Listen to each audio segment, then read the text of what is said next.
What is up, you guys? This is Heath, Anthony, and Carlos with the MalcoCast, and today we are talking about the Limp Bizkit album, Still Sucks.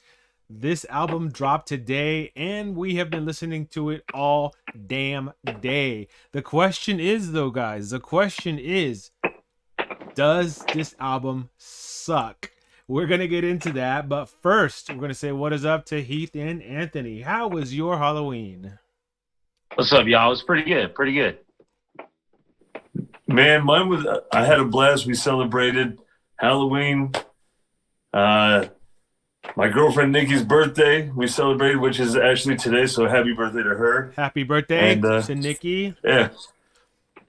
Yeah, it was an event. It was a long weekend. What is your favorite Halloween candy? Man, Milky Way. I love Buttercups, dude. Buttercups? I'm a Buttercups dude. Reese's Buttercups, dude. Reese's. You can't go wrong with them. Oh, dude. I would have to say like an Almond Joy.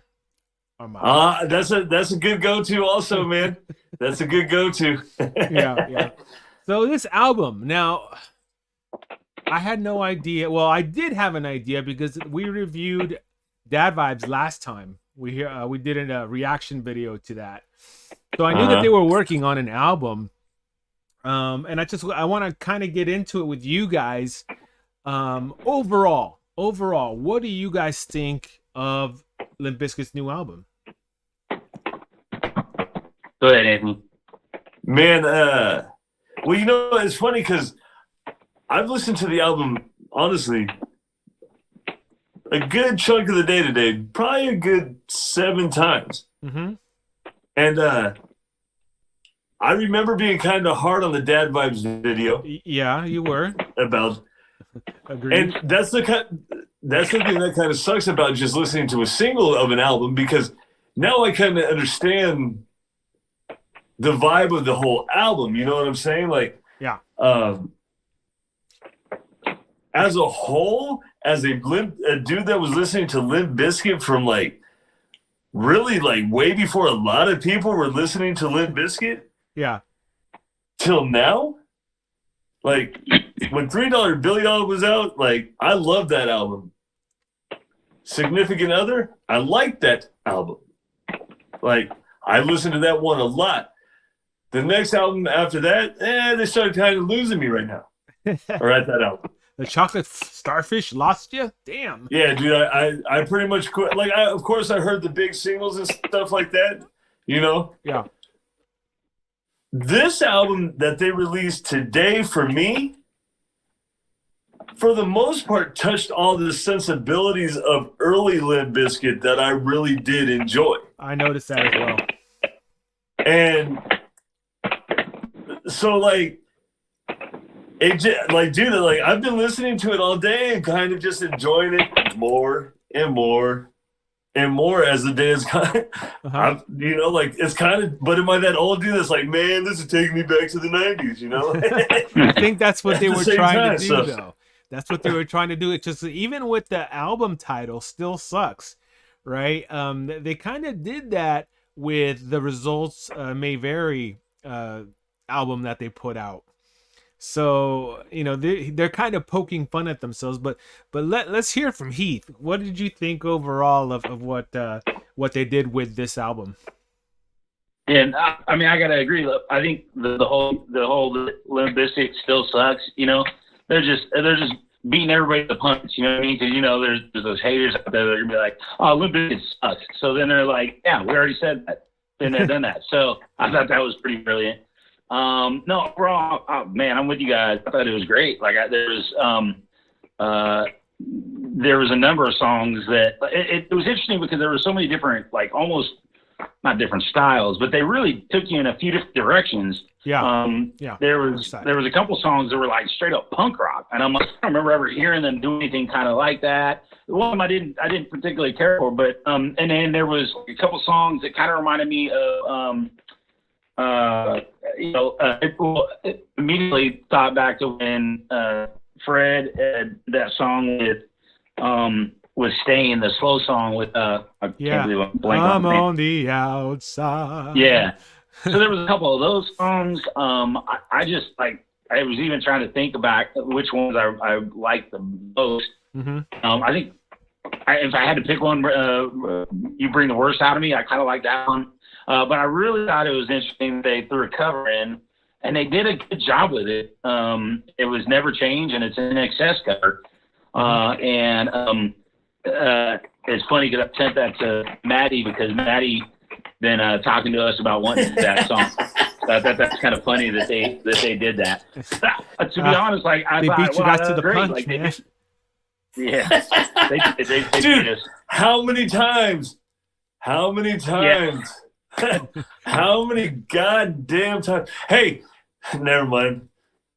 But seriously, they did a good job with it, and I feel like, you know, when we think back to the very first album when they did Fade, you know what I mean? Like they did a great rendition, right? I mean, everybody remembers that song, and I feel like they kind of did the same. They really took this one and made it their own. I mean, it definitely you can tell what song it is, but it's their own style. So yeah, I'm with you. I was listening to it all day. I think I had it on repeat.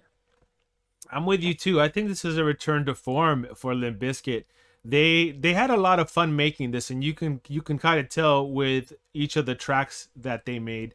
And again, the album title, they're beating everybody to the punch. Some of the songs, they're making fun of themselves quite a bit in this album, especially with songs like Love the Hate, when they're they're ripping on each other, and then Hilarious. they he turns on him, and then he's all, oh, I used to like him when I was younger, Limp Bizkit and all that. I think the standout tracks for me anyways, I really liked the Snacky Poo song. I did too, dude. I loved it. I loved it. Yeah, it sounded like the old school Limp Bizkit. Like that's something that I would have liked to back in the day. For sure. Right. For sure. Another standout for me was their acoustic song Don't Change, like Heath was saying. That one was really cool. I like that one. It shows that Fred Durst actually can sing. Like he can really freaking sing. Right. And the other kind of acoustic-y song that I listened to that I really liked was You Bring Out the Worst in Me.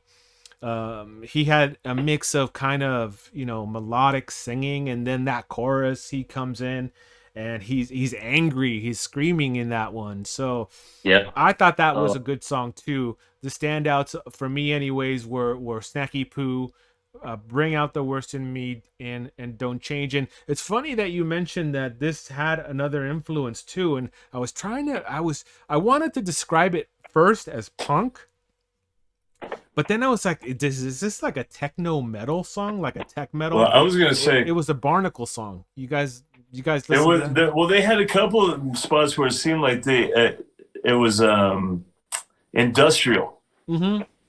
Industrial. Yes, industrial. Yes. It had an I honestly think this album, in a way, I think they were kind of answering their critics. Yeah. This was kind of like a fucking, I think, a FU to their critics, people that put them, And I really think it's interesting because I think this is the first time, and I may be wrong, and if I'm wrong, I apologize. But is this the first time they're creating as the original Limp Bizkit together? Because they've had originals leave, come back, DJ Lethal's back. I don't know if they did an album with Lethal since he's been back. I don't remember. So dude, Wes Borland, he kills it on some guitar, man. Some of these riffs on here are so like, damn, He's always been so creative with the riffs. That's the thing that's always been crazy about Limp Bizkit is like, it's so funny because Wes is so like, with all the costumes and the makeup and all the craziness over the years, and then you got Fred, who's just like this hip hop, Yeah. Dude, like they're so different, you know what I mean? And it's just kind of, it's funny to watch them. I think you're right. I feel like they're just kind of, well, honestly, they didn't have to make an album, right? Like this wasn't like, oh, we have to fulfill a contract, or it's not like, oh, we need money, so let's go, record an album. I feel like they did it because they love music and they wanted to record an album. They wanted to make Limp Bizkit music again. So yeah. I think that's what it feels like to me, at least.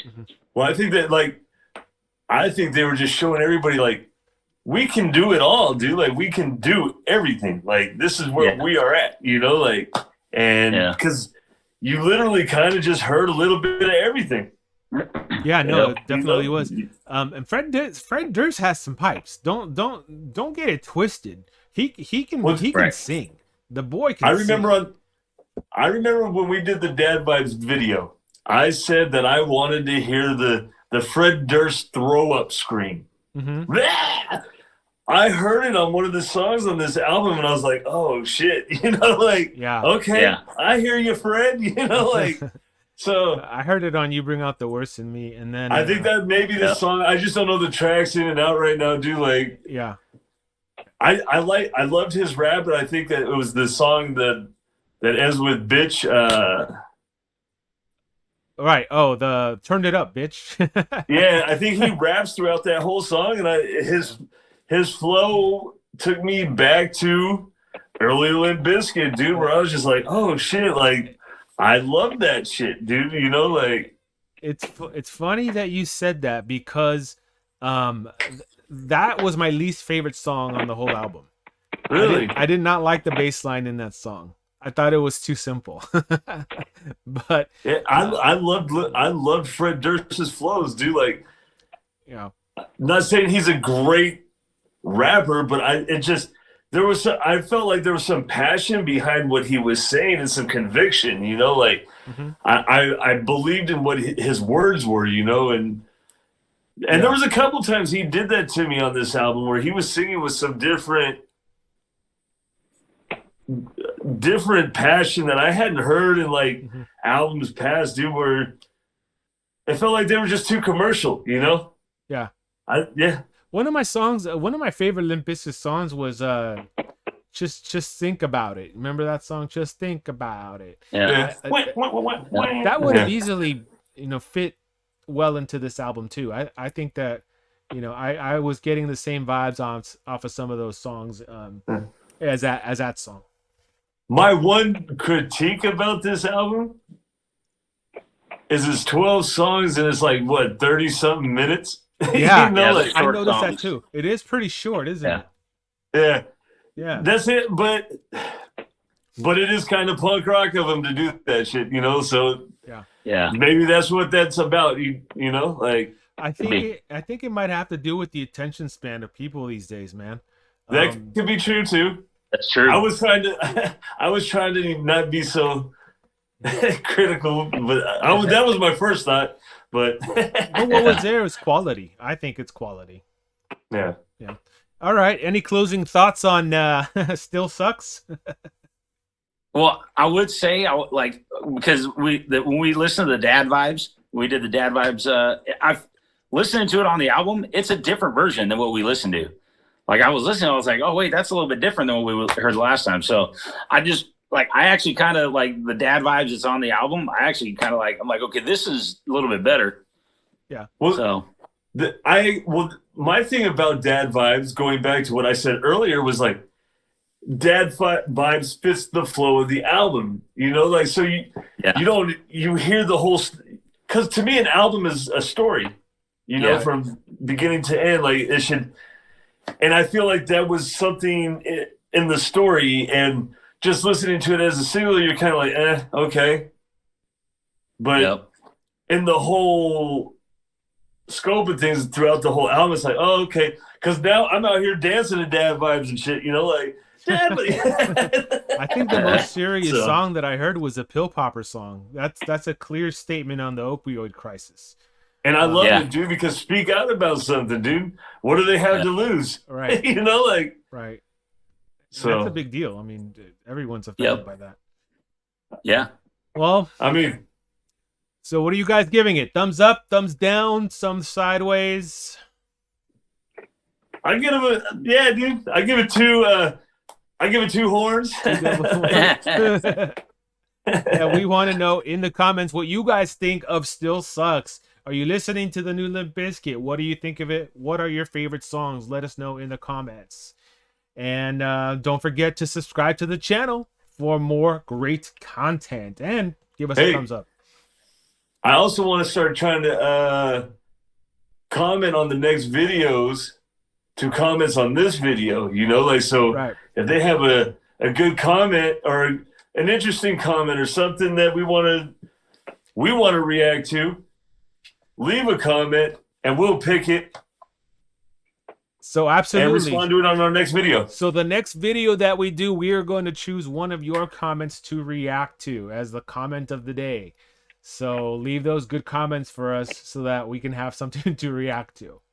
Even if they're controversial, even if you hate us.